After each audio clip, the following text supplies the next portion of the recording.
Olá, boa tarde. A Justiça decretou nesta semana a falência da companhia aérea Itapemirim.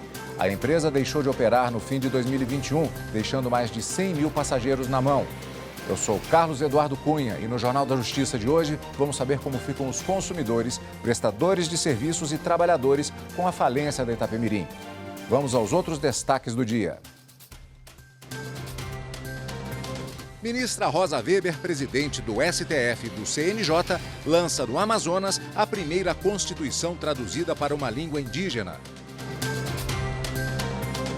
Supremo Tribunal Federal reafirma entendimento de que a União deve suplementar recursos ao Fundef. E ainda, na série produzida pelo Superior Tribunal de Justiça sobre classes processuais, o tema de hoje é mandado de segurança.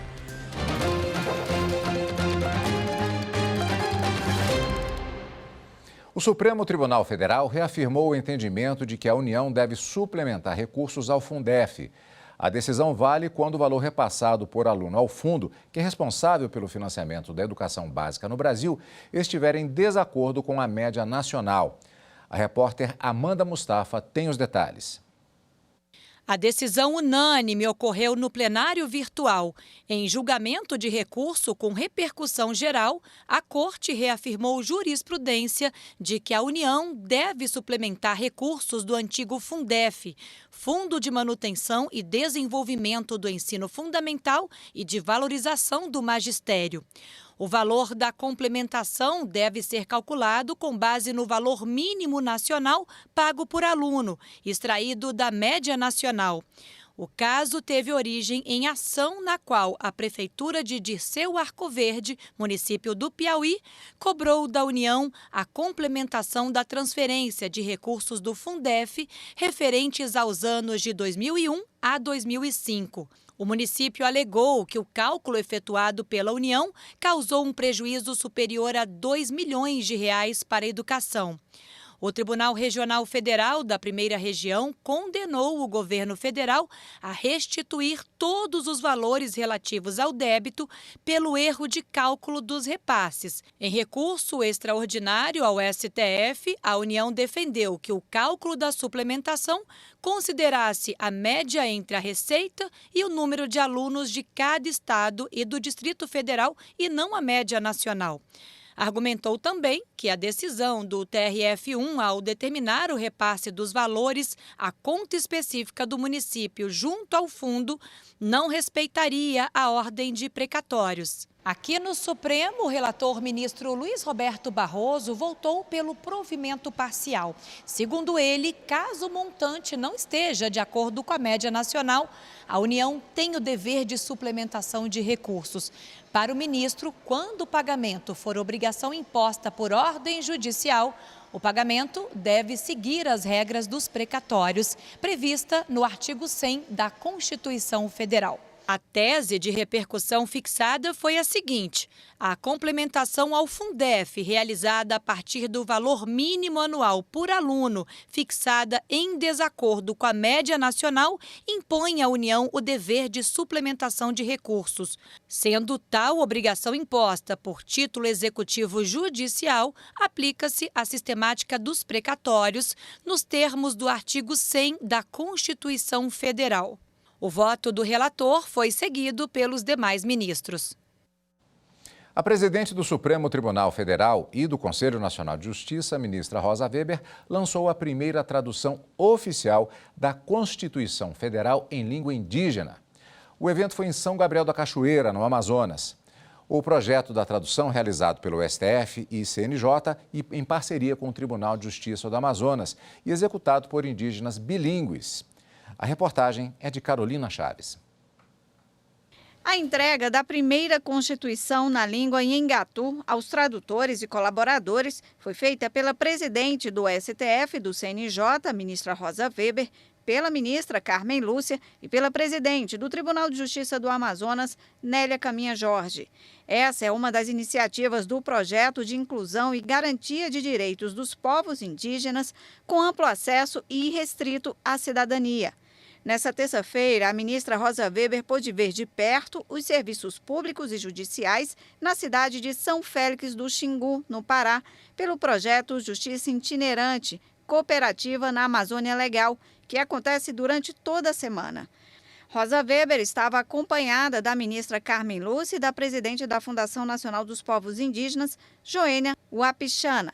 A comitiva pôde observar a dificuldade da população em ter acesso a serviços públicos, já que a cidade fica a mais de 1.000 quilômetros da capital Belém. A presidente Rosa Weber conversou com juízes, defensores, promotores e peritos e ouviu deles relatos de dificuldade de atendimento em regiões de difícil acesso e com pouca internet. E ressaltou o imenso esforço e a dedicação para atender a população. A ministra ainda visitou a Vara do Trabalho de São Félix do Xingu e o Fórum da Justiça Estadual da cidade. Já está em vigor a lei que dispensa o uso de assinaturas de testemunhas em documentos eletrônicos e possibilita a firma digital nos contratos do programa Minha Casa Minha Vida. Daniela Ramalho tem os detalhes. A lei modifica o Código de Processo Civil, permitindo o uso de qualquer tipo de assinatura digital em documentos legais feitos eletronicamente. Também permitiu que os contratos do programa Minha Casa Minha Vida possam ser assinados integralmente de forma eletrônica. Essa mudança dispensa a necessidade de assinaturas de testemunhas quando a integridade do documento for confirmada por um provedor de assinatura. Essa atualização acompanha a evolução tecnológica e a tendência de digitalização das relações legais, facilitando a criação de documentos digitais executáveis e tornando o sistema judiciário mais acessível, eficiente e seguro. Além disso, essa mudança legislativa também valida as transações eletrônicas já amplamente utilizadas, simplificando e modernizando o procedimento de execução de documentos legais. A validade jurídica dos documentos assinados eletronicamente está regulamentada por uma medida provisória que estabelece que as declarações contidas nos documentos sejam consideradas verdadeiras em relação aos signatários. A lei reconhece a necessidade de adaptar os meios de verificação da autenticidade de documentos digitais devido ao aumento do uso dos meios eletrônicos para transações legais. Essa mudança também evita a insegurança jurídica, já que a falta de atualização do Código em relação aos novos modelos de contratação poderia levar a interpretações divergentes dos modelos legais pelos juízes. O Tribunal Superior do Trabalho negou o pedido de um técnico de instalação que pretendia anular decisão que havia afastado a responsabilidade subsidiária da Telefônica Brasil por valores devidos a ele por uma microempresa cearense. Um crachá perdido que ele teria encontrado seria nova prova sobre a prestação de serviços à Telefônica. Mas, segundo o colegiado do TST, o documento foi apresentado fora do momento processual adequado. A reportagem é de Evelyn Araújo. Na reclamação trabalhista, o técnico de instalação pedia o pagamento de verbas à empresa terceirizada com a qual ele mantinha relação de emprego, além da responsabilidade subsidiária de quem contratou a terceirização.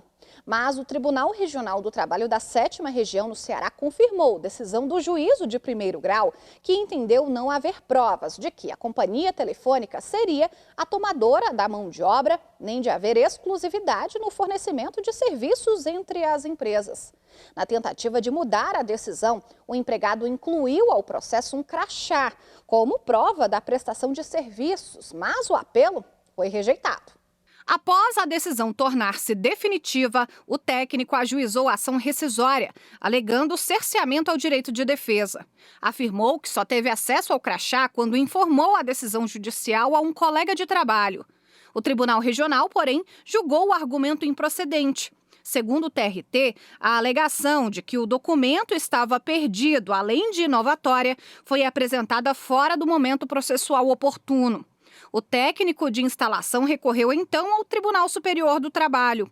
O relator do recurso ordinário na seção 2 de dissídios individuais, ministro Amaury Rodrigues, destacou que, com relação ao ônus da prova, o regional aplicou o entendimento do TST de que, havendo negação da prestação de serviços, ainda que admitida a celebração de contrato entre empresas, o autor da ação tem o dever de comprovar o trabalho em favor da contratante. Entendimento pacífico nessa corte que, negada a prestação de serviços, compete ao trabalhador provar que prestou serviços em favor do réu. Finalmente, em relação às atas de audiências de processos sob o argumento de prova nova, alguns são anteriores e não se demonstrou a justificativa para não apresentação no momento oportuno. E a alegação de que não conhecia deles não serve como justificativa. Quanto ao argumento da nova prova, o ministro Amaury Rodrigues explicou que, para efeito rescisório, o crachá é considerado documento novo.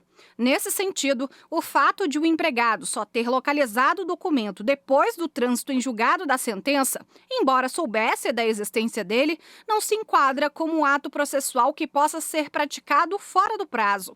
Todos os ministros da SDI 2 acompanharam o entendimento do relator. A seguir, vamos saber como ficam os consumidores, prestadores de serviços e funcionários com a falência da Itapemirim. Eu volto já.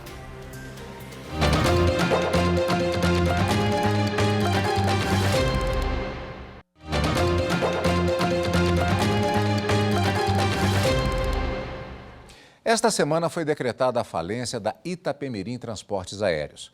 A empresa operou por apenas 6 meses e encerrou as atividades dias antes do Natal, no fim de 2021, prejudicando mais de 100 mil passageiros. A reportagem é de Carolina Chaves. A decisão da Justiça atendeu o pedido de uma das credoras da Itapemirim. A empresa aérea da companhia já teve a falência decretada no ano passado por descumprir o plano de recuperação judicial.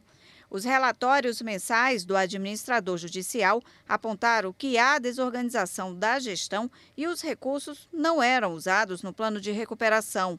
Por não conseguir honrar o compromisso, a Justiça entendeu que é caso de decretação de falência. A dívida em tributos da empresa aérea já ultrapassa os 2 bilhões de reais. Uma empresa de consultoria e de reestruturação especializada em administração judicial foi nomeada pela Justiça. Essa empresa vai ter que vender os bens da massa falida e informar em 60 dias um plano para cumprir os compromissos da Itapemirim. Além disso, os credores têm até o dia 1º de agosto para apresentar alguma reivindicação à Justiça. O dono do grupo, Sidney Piva, é investigado pelo Ministério Público por suspeita de desvio de recursos e é monitorado pela Justiça por tornozeleira eletrônica. Para repercutir o assunto, recebemos aqui nos estúdios da TV Justiça o presidente da Comissão de Direito Empresarial da Ordem dos Advogados do Brasil, Seção Distrito Federal, doutor Eduardo Vieira, a quem, antes de mais nada, agradeço a presença para falar sobre o assunto. Boa tarde, doutor. Boa tarde, Cadu. Eu que agradeço o convite. Pois é, situação complicada, né? Particularmente em relação aos passageiros, também aos trabalhadores, funcionários. Ou seja, existe uma expectativa agora sobre a recepção de direitos em relação a essa situação. Como é que fica? É isso. Com a decretação da falência que ocorreu agora essa semana, é a notícia quente, a gente tem até o dia 1º de agosto para habilitar os créditos. A gente tem, esse prazo pode sim ser dilatado depois, quem perder essa data inicial tem a oportunidade, mas é bem importante que ele seja observado para garantir as preferências legais.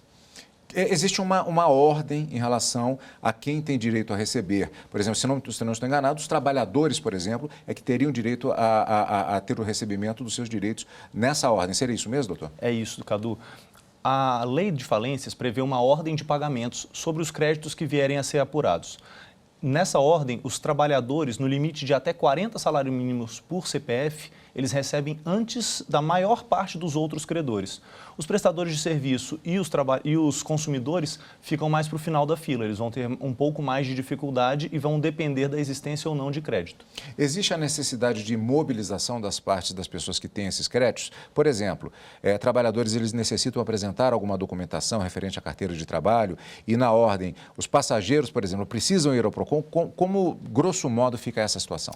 Como a gente estava falando de habilitar os créditos até o dia 1º de agosto, antes eles precisam constituir esses créditos. Os consumidores, por exemplo, precisam procurar a Justiça para que façam valer os danos a serem reparados. Eles ali vão mensurar quanto que foi desperdido de dinheiro, se tem juros, se tem correção monetária, se tem algum dano moral incidindo. Depois que o dano for consolidado é que ele vai habilitar. Então precisa sim procurar a Justiça, a depender do valor, cabe o juizado especial ou podemos ir direto para a Justiça Comum com auxílio de um advogado. O consumidor, muitas vezes, ele fica irritado perante essa situação, dizendo assim: nossa, mas eu tenho um direito, eu vou ficar em segundo lugar na fila. Há uma lógica jurídica nessa preferência aos trabalhadores.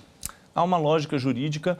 A falência, na verdade, protege a sociedade e aí alguns valores são sopesados nessa lei, né? Mas como a gente estava falando no Procon de São Paulo, apura que são 133 mil consumidores nessa situação. O consumidor goza, de outro lado, de um privilégio do próprio Código de Defesa do Consumidor que facilita que se chegue ao patrimônio pessoal dos responsáveis pela empresa. Então, é possível que, ao chegar na vez dele, se não tiver crédito suficiente, que os responsáveis sejam chamados a arcar pessoalmente com esse dano. Com relação ao cálculo do que se tem direito a receber, como é que é feito isso dessa forma? Por exemplo, vamos tentar um caso concreto. Comprei uma passagem, ou então a nossa chefe de reportagem, que a gente conversava há pouco, que tentou fazer uma viagem no Natal e acabou sendo prejudicada. Como ela faz para comprovar esse montante que ela tem direito a receber? Já adianto uma pergunta, é feito um recálculo? É feita uma atualização monetária depois do momento em que for feito o cálculo. O cálculo vai ser feito processo a processo, caso a caso. A dificuldade do consumidor nesse momento é saber se vale a pena, né? Vamos entrar na justiça para buscar isso? Eu vou gastar mais dinheiro? É uma estratégia a ser definida junto com o advogado da causa, porque, assim, se a gente for pensar puramente no crédito da empresa para ressarcir todos os prejudicados, é provável que os consumidores não recebam. Mas se tem a possibilidade de uma responsabilização pessoal, quem sabe, né? Eu acho que aí é o caso de discutir o caso a caso com o advogado. Às vezes, até nessa conversa com o advogado, se verifica. Por exemplo, comprei uma determinada passagem, fiz o primeiro pagamento, tenho a informação de que a empresa está mal das pernas, suspendo o pagamento, tenho R$300, vamos supor aqui, e um advogado vai terá as custas, ou seja, o montante vai superar em muito nisso. É uma conversa para se ter com o advogado sobre se vale a pena. É, exatamente. Assim que a atividade foi suspensa, em dezembro de 2021, eu acredito que tinham muitos consumidores nessa situação, mas como já se passaram praticamente 2 anos desde que a atividade foi suspensa, talvez não existam mais pagamentos pendentes. Estou pressupondo pelo conhecimento que a gente tem do mercado, né, de aviação, mas estou supondo que não vai ter, que não tenham consumidores com esse pagamento pendente. Mas de uma forma ou de outra, independentemente do valor do crédito, tem que sopesar sim o valor dos honorários do advogado, discutir o prazo da duração desse processo. São sempre processos longos, processos de falência, mas que é possível é. Vamos acompanhar, porque com certeza isso ainda teremos muitas notícias a respeito desse caso. Doutor, muito obrigado pela presença. Eu que agradeço o convite, estou sempre à disposição. E a seguir, mandado de segurança é o tema da série produzida pelo Superior Tribunal de Justiça sobre classes processuais. Os detalhes em instantes.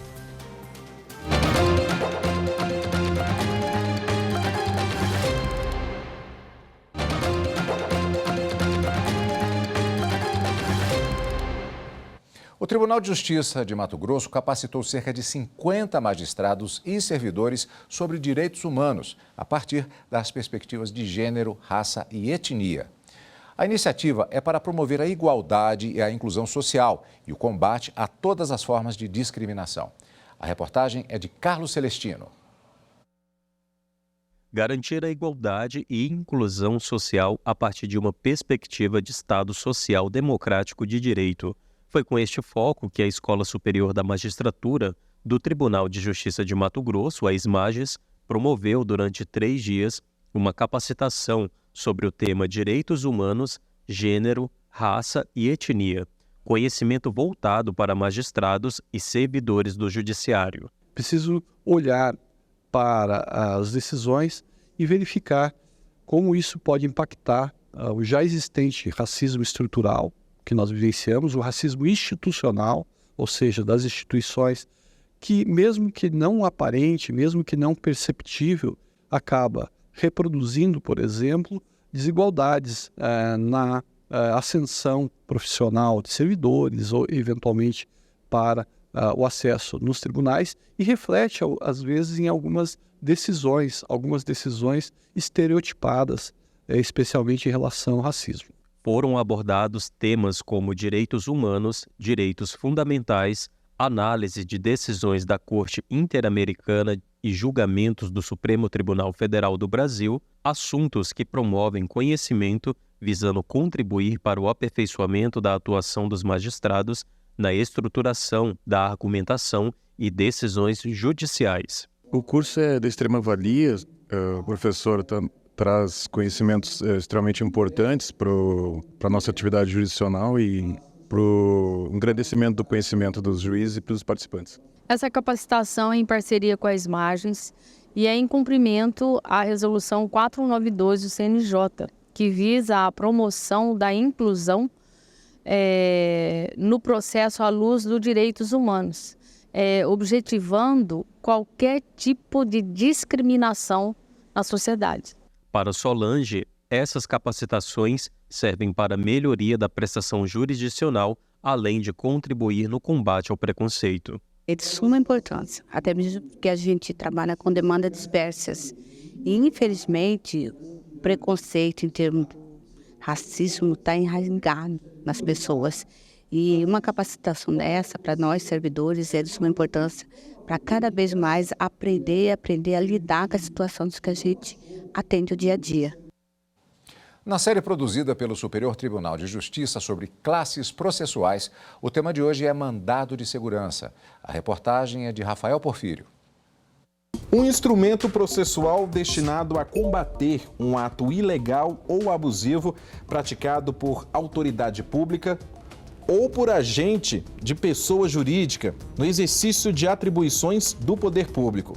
Este é o mandado de segurança, previsto no artigo 5º da Constituição e regulamentado pela Lei 12.016 de 2009. O mandado de segurança é considerado um remédio constitucional subsidiário. Isso quer dizer que, com exceção da liberdade de locomoção, protegida pelo habeas corpus, e do direito de acesso a informações personalíssimas, garantido pelo habeas data, é o mandado de segurança que devemos recorrer para dar efetividade a todos os outros direitos consagrados na Constituição Federal. A Constituição Federal de 1988 deu ao mandado de segurança o status de cláusula pétrea, ou seja, não pode ser alterado por meio de emenda constitucional. Mas, para ser impetrado, é necessário que haja lesão ou ameaça efetiva a direito líquido e certo. Um exemplo mais comumente conhecido é do concurso público, né? Um candidato aprovado regularmente foi preterido por outro candidato que não está na frente dele, né? Então ele está em quinto, chamaram o sexto, o sétimo colocado. Então é evidente o direito líquido e certo dele ser chamado primeiro. Então, mediante esse ato, ele aciona a justiça com o mandado de segurança, como impetrante, face à autoridade coautora, impetrada, para que a justiça determine que seja seguida a ordem estabelecida na lista de aprovação do concurso público. O mandado de segurança pode ser impetrado por pessoa física, jurídica, ente despersonalizado.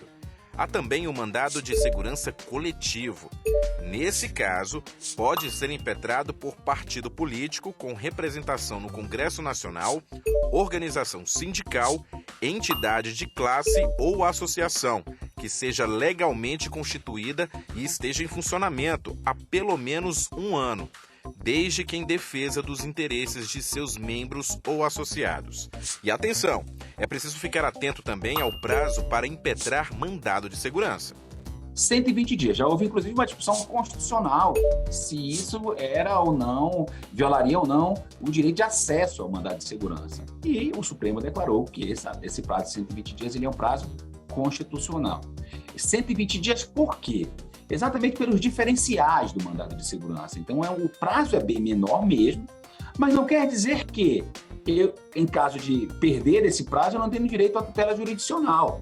Abre mão do mandado de segurança pelo decurso dos 120 dias e nada impede que essa pessoa possa levar ao Poder Judiciário a mesma situação jurídica por meio de uma ação comum.